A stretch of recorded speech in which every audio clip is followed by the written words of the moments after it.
Wednesday, mga mare at pare, getting into character ang cast ng upcoming GMA series na Code Gray na sumailalim sa immersion para mas matutuhan ang procedures at tamang galaw ng isang medical practitioner.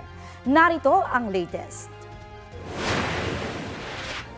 Bilang paghahanda para sa kanyang pagganap bilang doktor sa upcoming GMA Prime series na Code Gray, sumailalim sa immersion si Alden Richards sa ospital ng Maynila Medical Center.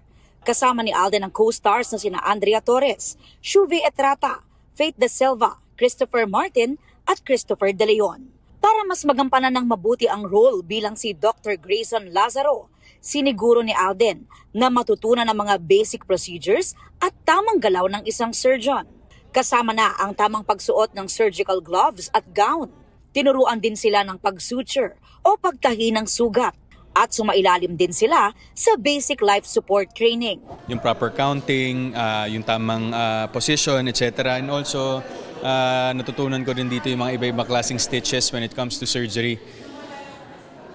Hindi siya madali. Ngayon ko na-realize na yung expertise nila when it comes to doing these things comes with hard work. Nagpasalamat si Alden sa mga doktor na matiyagang nagturo at nagbahagi ng kanilang kaalaman at expertise. Dagdag pa niya, paraan din ng proyektong ito para bigyang pugay ang mga medical practitioner. It's a way of honoring them as well na itong project na to mabigyang highlight naman yung mga doktor at yung mga medical practitioners natin na nagliligtas ng buhay araw-araw.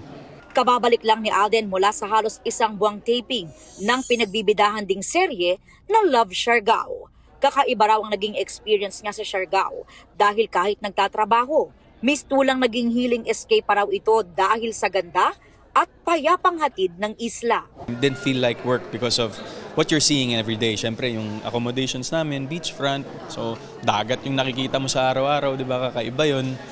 So, really more of parang rediscovering different aspects of myself and somehow healing na rin at the same time.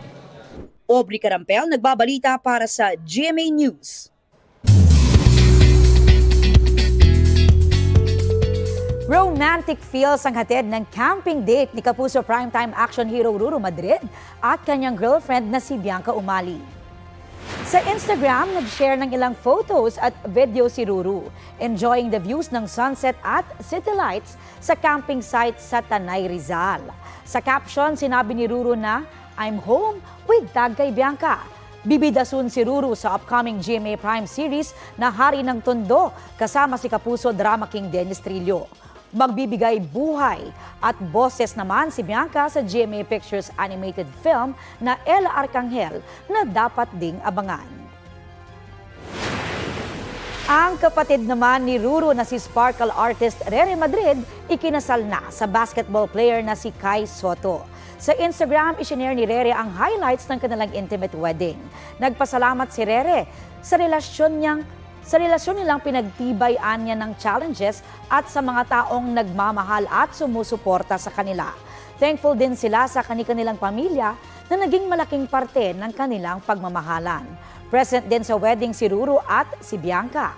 Congratulations and best wishes!